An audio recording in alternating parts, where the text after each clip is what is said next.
വീണ്ടും വരുന്നവനായ യേശു കർത്താവിൻ്റെ നാമത്തിൽ നിങ്ങൾക്കെല്ലാവർക്കും എൻ്റെ സ്നേഹവന്ദനം. ഇന്നത്തെ ചിന്തയ്ക്കായി ദക്ഷിണേന്ത്യ സഭ നമുക്ക് തന്നിരിക്കുന്ന ചിന്താവിഷയം ആത്മാവിലും സത്യത്തിലും കർത്താവിനെ ആരാധിക്കുക. ആത്മാവിലും സത്യത്തിലും കർത്താവിനെ ആരാധിക്കുക.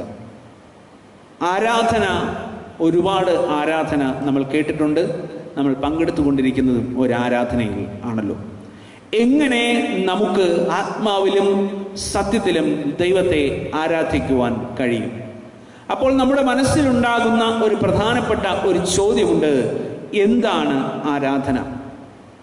ഞാനതിനെ ഇങ്ങനെ പറയുവാനാണ് ആഗ്രഹിക്കുന്നത്. ആരാധന എന്ന് പറയുന്നത്, അല്ലെങ്കിൽ worship is a human response to God. ദൈവത്തോടുള്ള മനുഷ്യന്റെ ഒരു റെസ്പോൺസാണ് ആരാധന. ദൈവം മനുഷ്യനെ നടത്തുന്ന വഴികളെ ഓർത്ത്, ദൈവം മനുഷ്യന്റെ ഒപ്പമിരുന്ന് നൽകുന്ന എല്ലാ നന്മകളെ ഓർത്ത്, ദൈവത്തിന്റെ സന്നിധിയിൽ തങ്ങളുടെ ജീവിതങ്ങളെ തന്നെ ആരാധനയായി അർപ്പിക്കുന്നതാണ് ഒരു ആരാധന. തങ്ങളുടെ ജീവിതങ്ങളെ തന്നെ സമർപ്പിക്കുന്നതാണ് ആരാധന എന്നുള്ളതാണ്. വേദപുസ്തകം നമ്മെ പഠിപ്പിക്കുന്നു, ആത്മാവിലും സത്യത്തിലും ദൈവത്തെ ആരാധിക്കണം. ഇന്ന് നമുക്ക് നോക്കിയാൽ എല്ലാ മതവിഭാഗങ്ങളും ആരാധനകൾ നടത്താറുണ്ട്. അതിലുപരി സാത്താൻ ആരാധനയും ഇന്ന് നടക്കുന്നുണ്ട് എന്നുള്ളത് ഒരു പച്ചയായ യാഥാർത്ഥ്യമാണ്. നമ്മുടെ തിരുവനന്തപുരത്ത് പോലും ഈ ആരാധന നടക്കുന്നു എന്നുള്ളതും വളരെ വേദനാജനകമായ ഒരു സത്യം തന്നെയാണ്. ഇതിൽ ഏതാണ് യഥാർത്ഥ ആരാധന എന്ന് മനസ്സിലാക്കുകയും ആ യഥാർത്ഥ ആരാധനയുടെ ഭാഗമായി മാറുകയും നമ്മുടെ തലമുറകളെ പഠിപ്പിക്കുകയും ചെയ്യേണ്ടത് നമ്മുടെ ഓരോരുത്തരുടെയും ഉത്തരവാദിത്വം. യഹൂദന്മാർ പാരമ്പര്യമായി അവർ ആരാധിക്കാൻ അവരുടെ തലമുറകളെ പഠിപ്പിച്ചിരുന്നു. അവർ ദൈവത്തെ ആരാധിച്ചിരുന്നു. ഈ ഒരു രീതി നമ്മുടെ ഓരോരുത്തരുടെയും ജീവിതങ്ങളിൽ ഉണ്ടാകേണ്ടതും ഏറ്റവും അത്യാവശ്യമാണ്. കാരണം ഇന്ന് ആരാധനയുടെ പേരിൽ തെറ്റായ പഠിപ്പിക്കലുകൾ ഒരുപാട് നടക്കുന്ന കാലഘട്ടത്തിലാണ് നമ്മൾ ജീവിക്കുന്നത്. ദൈവത്തെ ആരാധിക്കുന്ന ആരാധനകൾക്കിടയിൽ ഇന്ന് സാത്താന്റെ സ്ഥാനവും ചെറുതല്ല. പല ആരാധനകളിലും പലരും പറയാറുണ്ട് സാത്താൻ ഉള്ളതാണ്, അതുകൊണ്ട് ഇതിനെ അടിച്ചാലേ പോകത്തുള്ളൂ എന്ന് പഠിപ്പിക്കുന്നവരുടെ എണ്ണവും കുറവല്ല എന്നുള്ളത് സത്യമായ ഒരു യാഥാർത്ഥ്യമാണ്. അങ്ങനെ അത്തരത്തിൽ ഉള്ള പ്രവർത്തനങ്ങൾ ചെയ്ത്, ദുരുപയോഗം ചെയ്ത് വചനത്തെ ദുരുപദേശം നൽകുന്നവരുടെ മധ്യേ എന്താണ് യഥാർത്ഥ ആരാധന എന്ന് മനസ്സിലാക്കി നാം ആരാധിക്കുന്നതും പ്രാർത്ഥിക്കുന്നതും ഏറ്റവും അനിവാര്യമായ ഒന്ന് തന്നെയായിരിക്കും. യെശയ്യാ പ്രവാചകന്റെ പുസ്തകം 6-ാം അധ്യായം അതിൻ്റെ 1 മുതൽ 6 വരെയുള്ള വാക്യത്തിൽ എങ്ങനെ ദൈവത്തെ ആരാധിക്കണമെന്ന് നമ്മെ പഠിപ്പിക്കുന്നതാണ്. അതിൻ്റെ അടിസ്ഥാനത്തിലാണ് നമ്മുടെ ആരാധനകൾ രൂപപ്പെടുത്തിയിരിക്കുന്നത്. പ്രത്യേകിച്ച് നമ്മുടെ മഹായിടവകയുടെ ആരാധനക്രമം ക്രമീകരിച്ചിരിക്കുന്നത് അതിൻ്റെ അടിസ്ഥാനത്തിലാണ്. സ്വർഗീയ ആരാധനയുടെ രൂപത്തിലാണ് അത് ഫോം ചെയ്തിരിക്കുന്നത് എന്ന് മനസ്സിലാക്കാനായിട്ട് സാധിക്കും. സാധാരണ ഒത്തിരി പേരെങ്കിലും പറയാറുണ്ട് CSI ആരാധന എന്ന് കേട്ടാൽ ചത്ത ആരാധന. സത്യത്തിൽ ചത്തതല്ല, നമ്മളെല്ലാം കൂടെ കൊന്നതാണ്. ഇതാണ് സത്യം. യഥാർത്ഥത്തിൽ ആത്മാവിൽ നമുക്ക് ഈ ആരാധനയുടെ ഭാഗമായി അർത്ഥവത്തായി ഉപയോഗിക്കാൻ കഴിയുമെങ്കിൽ സ്വർഗീയ ആരാധനയ്ക്ക് തുല്യമായ ഒരു ആരാധന ക്രമമാണ് നമുക്ക് രൂപപ്പെടുത്തിയിരിക്കുന്നത്. ആത്മാവിൽ ഉൾക്കൊണ്ടുകൊണ്ട് ആരാധനയുടെ ഭാഗമായി മാറാൻ നമുക്ക് സാധിക്കണം. പലപ്പോഴും ഇന്ന് ആരാധനക്രമം പോലും നോക്കാതെ നമ്മൾ ദേവാലയങ്ങളിൽ പലപ്പോഴും ആയിരിക്കുമ്പോൾ സംഭവിക്കുന്നത് നമ്മുടെ ആരാധനകളെല്ലാം ചത്തതായി മാറ്റപ്പെടുന്നു എന്നുള്ളതാണ്. ചത്തതല്ല നമ്മുടെ ആരാധന. ആത്മാവിലും സത്യത്തിലും ആരാധിക്കുവാൻ നിയോഗിക്കപ്പെട്ടവരാണ് എന്നുള്ള യാഥാർത്ഥ്യവും നാം മറന്നു പോകരുതേ. നമ്മുടെ ആരാധനാക്രമത്തിൻ്റെ 1-ാമത്തെ ഭാഗം തന്നെ നോക്കുമ്പോൾ അവിടെ നമുക്ക് ഒരാഹ്വാനമാണ് പുരോഹിതൻ ആദ്യം നൽകുക. ആത്മാവിലും സത്യത്തിലും ആരാധിക്കാനുള്ള ഒരു ആഹ്വാനം. ഈ ആഹ്വാനം ചെയ്ത് നമ്മൾ ദൈവത്തെ സ്തുതിച്ചതിന് ശേഷം നമ്മുടെ തെറ്റുകളും അനുദപിച്ച് ദൈവസന്നിധിയിൽ എത്തുവാൻ യോഗ്യതയില്ലാത്ത യോഗ്യത ദൈവസന്നിധിയിൽ നമ്മൾ അറിയിച്ച് ഡിക്ലെയർ ചെയ്ത് ദൈവത്തിൽ നിന്ന് അനുതാപത്തിലൂടെ ഒരു പാപത്തിൽ നിന്നുള്ള മോചനം പ്രാപിച്ചുകൊണ്ട് രൂപാന്തരപ്പെടുന്ന ഒരു രീതിയാണ് നമ്മുടെ ആരാധനയുടെ ഭാഗം. ഇത് നമുക്ക് കാണപ്പെടുന്ന യെശയ്യാ പ്രവാചകന്റെ പുസ്തകം 6-ാം അധ്യായം 1 മുതൽ 6 വരെയുള്ള വാക്യങ്ങൾ വായിക്കുമ്പോൾ യഥാർത്ഥത്തിൽ എന്താണ് ആരാധന എന്ന് നമ്മളെ ഓർമ്മപ്പെടുത്തുന്നുണ്ട്. എന്നാൽ എന്താണ് ഈ ആത്മാവിലും സത്യത്തിലും ഉള്ള ആരാധന? തീർച്ചയായും ദൈവികമായ ആരാധനയാണ്. അത് ക്രിസ്തുവിൽ കേന്ദ്രീകൃതമായ ആരാധനയാണ്. ഇന്ന് പലപ്പോഴും പല ആരാധനകളിലും വളരെയധികം വിഷമമുള്ള ഒരു കാര്യം, ക്രിസ്തുവിലല്ല കേന്ദ്രീകൃതം, സാത്താനിലാണ്. കാരണം ആ പ്രാർത്ഥനകളിൽ പോകുമ്പോൾ, ആരാധനകൾക്ക് പോകുമ്പോൾ അവിടെ ദൈവത്തെക്കാൾ കൂടുതൽ സ്ഥാനം സാത്താനാണ് സ്ഥാനം. പക്ഷേ നമ്മുടെ ആരാധനകൾ സാത്താനിലല്ല, മറിച്ച് ദൈവത്തിലായിരിക്കണം. അങ്ങനെ ഒരു പ്രതിസന്ധി നമുക്കുണ്ടെങ്കിൽ, ഒരു പൈശാചികമായ ബുദ്ധിമുട്ട് നമുക്കുണ്ടെങ്കിൽ, ഒരു കാര്യം നമുക്ക് മനസ്സിലാക്കാൻ സാധിക്കണം, അതിനേക്കാൾ ശക്തിയുള്ള ദൈവത്തെയാണ് നമ്മൾ ആരാധിക്കുന്നത്. അതുകൊണ്ട് ആ ശക്തിയുള്ള ദൈവത്തെ നമ്മൾ ആരാധിക്കുമ്പോൾ ഈ പ്രതിസന്ധികളെല്ലാം മാറിപ്പോകും, അതിന് യാതൊരു സംശയവുമില്ല. ആ പ്രതിസന്ധികളെല്ലാം നമ്മുടെ ജീവിതത്തിൽ നിന്ന് മാറിപ്പോകും. അതിനേക്കാൾ ശക്തിയുള്ള ദൈവത്തെയാണ് നമ്മൾ ആരാധിക്കുന്നത് എന്നുള്ള യാഥാർത്ഥ്യം മറന്നു പോകരുത്. അത് ക്രിസ്തു വളരെ വ്യക്തമായി ഇവിടെ ഒരു പെൺകുട്ടിയെ പഠിപ്പിക്കുകയാണ്. ആരാണ് ആ പെൺകുട്ടി? സുഖാർ പട്ടണത്തിലെ ഒരു പെൺകുട്ടി, ശമര്യക്കാരത്തിയായ ഒരു സ്ത്രീ. അവർ വെള്ളം കോരുവാനായിട്ട് വരുന്നു സുഖാർ പട്ടണം. അവിടെ യേശു കർത്താവ് ആ കിണറിൻ്റെ അരികത്തേക്ക് വരുന്നു. ചോദിക്കുന്നത് മറ്റൊന്നുമല്ല, കുറച്ച് വെള്ളമാണ് ചോദ്യം. ഈ ചോദ്യം ചോദിക്കുന്ന സമയത്ത് അവിടെ ഒരു സംഭാഷണം അരങ്ങേറുന്നുണ്ട്. ആ സംഭാഷണം മറ്റൊന്നുമല്ല, ജീവന്റെ ജലത്തെക്കുറിച്ചുള്ള ഒരു സംഭാഷണം തന്നെയാണ്. ജീവന്റെ ജലം എങ്ങനെ കിട്ടും? യേശു കർത്താവ് പറയുന്നു, ഞാൻ തരുന്ന വെള്ളം കുടിക്കുന്നവനെ ദാഹിക്കയില്ല. ആ ജീവന്റെ ജലത്തെക്കുറിച്ചുള്ള സംഭാഷണത്തിൻ്റെ മധ്യേ അവളുടെ തെറ്റുകളെ മനസ്സിലാക്കും. ആരാധന എന്ന് ചോദിച്ചാൽ നമ്മളെ തന്നെ കാണാൻ നമ്മെ സഹായിക്കുന്നതാണ് ആരാധന. Rediscover our life. നമ്മുടെ ജീവിതങ്ങളെ തന്നെ കാണാൻ നമ്മെ സഹായിക്കുന്നതാണ്. ഈ സംഭാഷണത്തിനിടയിൽ ഈ ശമര്യക്കാരത്തി സ്ത്രീക്ക് തന്നെ കാണാൻ തന്നെ സഹായകമായി. യേശു പറയുന്നുണ്ട്, നിനക്ക് 5 ഭർത്താക്കന്മാരുണ്ട്, എന്നാൽ ഇപ്പോഴുള്ളതോ നിന്റെ ഭർത്താവല്ല. ചുരുക്കി പറഞ്ഞാൽ ഇത്രയേ ഉള്ളൂ, അവൾ പാപത്തിൻ്റെ ജീവിതത്തിലായിരുന്നു. അതിനർത്ഥം അവളുടെ ജീവിതം മോശമായിരുന്നു എന്നർത്ഥമില്ല.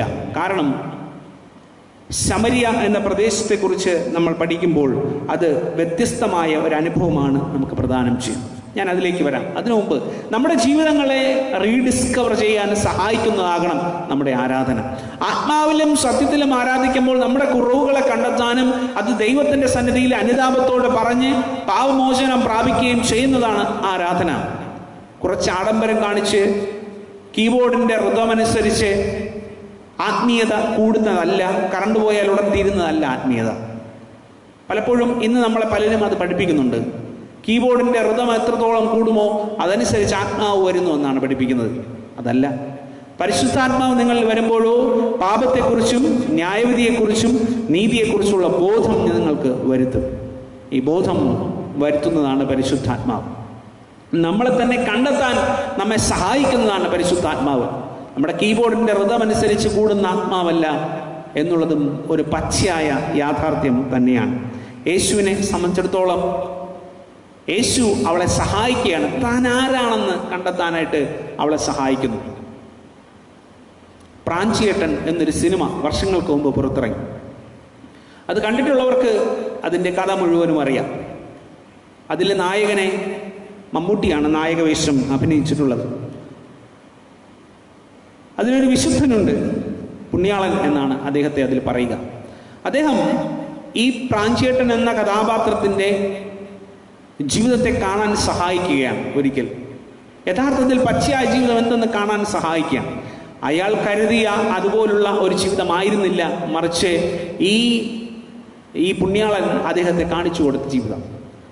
ആ ജീവിതം കണ്ടതിന് ശേഷം തൻ്റെ അനുഭവങ്ങളെല്ലാം മാറി, ജീവിതമെല്ലാം മാറി, പുതിയൊരു ജീവിതത്തിലേക്ക് അദ്ദേഹം തുടക്കം കുറിക്കുകയാണ്. താൻ ആഗ്രഹിച്ച മനോഹരമായ ജീവിതങ്ങളെന്ന് കരുതിയതെല്ലാം വെറും മിഥ്യയായിരുന്നു എന്നുള്ള ബോധം അദ്ദേഹം തിരിച്ചറിയണം. ഈ തിരിച്ചറിവ് നമ്മുടെ ജീവിതത്തിൽ വരുത്തുന്നതാണ് ആരാധന. ആത്മാവിലും സത്യത്തിലുമുള്ള ആരാധന നമ്മുടെ ജീവിതങ്ങളിൽ നമുക്ക് തിരിച്ചറിവ് വരുത്തുന്നതാണ് എന്നുള്ളതാണ്. ഈ ശമര്യക്കാരത്തി സ്ത്രീയെക്കുറിച്ച് നമ്മൾ പഠിക്കുമ്പോൾ വേദപുസ്തകത്തിൽ ഇപ്രകാരം രേഖപ്പെടുത്തിയിരിക്കുന്നു: അവൾക്ക് 5 ഭർത്താക്കന്മാരുണ്ടായിരുന്നു, എന്നാൽ ഇപ്പോഴുള്ളവനോ നിന്റെ ഭർത്താവല്ല എന്ന യേശുവിൻ്റെ പ്രഖ്യാപനമാണ് അവിടെ നമുക്ക് കാണുവാനായിട്ട് സാധിക്കുന്നത്. എന്താണ് ഈ 5 ഭർത്താക്കന്മാർ? ആ സ്ത്രീക്കുണ്ടായിരുന്നതാണോ എന്നുള്ള ചോദ്യം നമുക്ക് ഉണ്ടായിരുന്നിരിക്കാം. ആ സമയത്ത് നമ്മൾ മനസ്സിലാക്കേണ്ടുന്ന ഒരു പ്രധാന കാര്യം, ശമര്യയുടെ ചരിത്രം നാം പഠിക്കുന്നതും ഏറ്റവും പ്രധാനപ്പെട്ട ഒരു കാര്യമാണ്. ഭർത്താവ് എന്നതിന് എബ്രായ പദം ഉപയോഗിച്ചിരിക്കുന്നത് ആബൽ എന്നാണ്. ആബൽ എന്നാൽ ദേവൻ എന്നും അർത്ഥമുണ്ട്. ഈ ശമര്യക്കാരെ സംബന്ധിച്ചിടത്തോളം സിറിയയിൽ നിന്നും ശമര്യയിൽ നിന്നും കോളനികളിലായിരുന്ന ആൾക്കാർ കൂടിച്ചേർന്ന് പാർത്തു താമസിക്കുന്ന സ്ഥലമാണ് ഈ ശമര്യ. അവിടെ 5 പട്ടണങ്ങൾ ചേർന്ന സ്ഥലമാണ് ഈ ശമര്യ എന്ന് പറയുന്നത്. സിറിയ പോലുള്ള പ്രദേശങ്ങളിൽ നിന്നും വന്ന് ആൾക്കാർ താമസിക്കുന്ന സ്ഥലം. അവർക്ക് 5 പേർക്കും 5 ദേവന്മാരുണ്ടായിരുന്നു, 5 ദൈവങ്ങളുണ്ടായിരുന്നു. അപ്പോൾ സ്വാഭാവികമായും ഇവർ ഒരുമിച്ച് കൂടി താമസിക്കുമ്പോൾ ഇവരുടെ ആരാധനമൂർത്തി എന്ന് ചോദിച്ചാൽ അവിടെ നിന്ന് കുറച്ചെടുക്കും, ഇവിടെ നിന്ന് കുറച്ചെടുക്കും. അങ്ങനെയുള്ള ഒരു ആരാധന രീതിയായിരുന്നു അവർക്ക് ഉണ്ടായിരുന്നത്. പല ദൈവങ്ങളെയും ആരാധിച്ച് അതും ശരി ഇതും ശരി അതും ശരി എന്ന് പോകുന്ന ഒരു ചിന്താഗതിയായിരുന്നു, അല്ലെങ്കിൽ അന്നുള്ള രീതിയായിരുന്നു അന്ന് നിലനിന്നിരുന്നത്. അസിറിയയിൽ നിന്നും ഒക്കെയുള്ള ദേവന്മാരായിരുന്നു. അങ്ങനെ ഇപ്പോഴുള്ള അവസ്ഥ എന്ന് പറയുന്നത് ഒരു മിശ്ര ദൈവമാണ്. എല്ലാം കൂടെ ചേർന്ന് ആരാധിക്കുന്ന ഒരു ആരാധന രീതിയായിരുന്നു അവിടെ നിലനിന്നിരുന്നത്. എന്നാൽ യേശു കർത്താവ് വന്ന് അവളോടുകൂടി പറയുകയാണ്, അതൊന്നും അല്ല യഥാർത്ഥ ആരാധന എന്ന് ഓർമ്മിപ്പിക്കുകയാണ് ചെയ്യുന്നത്. പലപ്പോഴും നമ്മുടെ ആരാധന രീതികളും അതല്ലേ? നമ്മുടെ ആരാധന രീതികളും ഇന്ന് പലതുമല്ലേ? യഥാർത്ഥമായ ആരാധനയാണോ, ദൈവത്തെയാണോ നമ്മൾ ആരാധിക്കുന്നത്? പലപ്പോഴും മക്കൾക്കൊരു കല്യാണം വന്നാൽ മതി, ഉടനെ നമ്മൾ ആരും അറിയാതെ പോകും ജാതകം നോക്കാൻ. അതൊന്ന് നോക്കണം, അല്ലെങ്കിൽ കുഴപ്പമാണച്ചോ. ഒരു കല്യാണത്തിന് പ്രാർത്ഥിക്കാൻ പോയാൽ വളരെ വിഷമം തോന്നിയിട്ടുണ്ട് പല കല്യാണങ്ങൾക്കും. അച്ഛാ 9 മണി ആയില്ല അച്ഛാ, രാഹു വന്നില്ല, ബാക്കി എല്ലാവരും വന്നു, അത് മാത്രം വരാനുണ്ട്. പല വീടുകളിലും പോകുമ്പോൾ മറ്റൊരുപാട് കാര്യങ്ങൾ കാണും. അവസാനം പറയും, ഞാൻ പ്രാർത്ഥിച്ചിട്ട് പോകാം, നിങ്ങളുടെ സമയമാവുമ്പോൾ ഇറങ്ങിയാൽ മതി, നിങ്ങളെ സമയമാവുമ്പോൾ എന്ന് പറയേണ്ടി വന്നിട്ടുള്ള ഒരുപാട് ഭവനങ്ങളുണ്ട്. വളരെ വേദനജനകമായ ഒരു പച്ചയായ യാഥാർത്ഥ്യമാണ്.